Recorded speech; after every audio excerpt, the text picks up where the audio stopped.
आप सभी को सादर प्रणाम। हमारा जीवन कितना सफल होगा, ये दो बिंदुओं पर बहुत निर्भर करता है। पहला कि आप कौन हैं, और दूसरा कि आप कहाँ हो। यानी कि मैं इस तथ्य को एक कहानी के रूप में आपको समझाने की कोशिश करता हूँ। एक बार एक शेरनी जो कि गर्भवती थी और गर्भकाल लगभग लगभग समाप्त होने वाला था, वो उसे भूख लगी और वो जंगल में शिकार करने के लिए चली गई। उसने कुछ दूर पर देखा कि कुछ भेड़ों का झुंड है, तो वहीं पर उसने छलांग मारी। लेकिन जैसे उसने छलांग मारी तब तक वो शेरनी मर गई और उसी समय उसका शावक भी पैदा हो गया। अब शेरनी तो मर गई, अब शावक का जो लालन पालन या वो शावक है उन्हीं भेड़ों के बीच में रहने लग गया। और वो जब बड़ा हुआ और उन्हीं की तरह घास खाने लग गया, उन्हीं की तरह मिमियाने लग गया। एक दिन उस जंगल से एक शेर गुजर रहा था, तो उसने देखा कि ये शेर इन भेड़ों के बीच में क्या कर रहा है।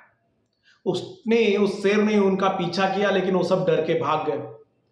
लेकिन जैसे कैसे करके उस शेर यानी कि जो भेड़ों के बीच में रह रहा था उसको पकड़ लिया और बोला कि भाई तू तो शेर है, तू यहाँ क्या कर रहा है और तू घास खा रहा है, मिमिया रहा है। उसने बोला नहीं जी, मैं तो इन्हीं के साथ बड़ा बड़ा हुआ हूँ, इन्हीं के साथ पैदा हुआ हूँ, इन्हीं के साथ रहा हूँ, इसीलिए मैं घास भी मतलब मैं इन्हीं की तरह व्यवहार करता हूँ। उसने बोला नहीं तू शेर है। बोला नहीं मैं शेर नहीं हूँ।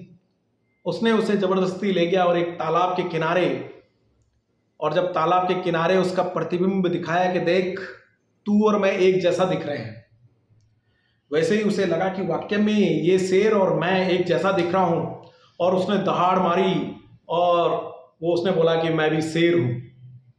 तो देखिए, जन्म उसका एक शेरनी के गर्भ से हुआ, एक शेर हुआ, लेकिन जीवन उसने कैसा व्यतीत किया, एक भेड़ों के साथ किया, भेड़ भेड़ जैसे ही व्यवहार करने लग गया। इसी प्रकार हमारा जो व्यक्तित्व होता है, हमारा व्यक्तित्व इन दो चीजों पर बहुत निर्भर करता है कि पहला मैं कौन हूं, और इसको बड़े तरीके से समझना पड़ेगा कि मैं कौन हूं। और मैं जब अपने आप को समझूंगा कि मैं कौन हूं, मेरी क्या अच्छाइयां हैं, क्या बुराइयां हैं, मैं उनको कैसे दूर कर सकता हूं, जो बुराइयां हैं अच्छाइयों को कैसे इंक्रीज कर सकता हूं। दूसरा कि मैं कहां पे रह रहा हूं। बहुत बार होता है कि आप एक उपयुक्त एनवायरनमेंट में नहीं रहते हैं, इसलिए आपकी जो क्वालिटीज हैं वो निखर कर सामने नहीं आती है, या आप कभी कभी उसके विपरीत भी हो जाता है। इसी प्रकार से इन दो चीजों पर विशेष ध्यान रखिए कि आप कौन हैं। इसीलिए कहीं पर कहा गया है कि behaviour is equal to function of who you are and where you are. यानी कि आप हो कौन, और दूसरा आप कहां हो। इन चीजों पर बहुत निर्भर हमारा जीवन करता है। इसीलिए मैं आशा करता हूं कि आप भी इस बारे में सोचेंगे और अपने जीवन को एक सफलतम ले जाने के लिए प्रयास करेंगे।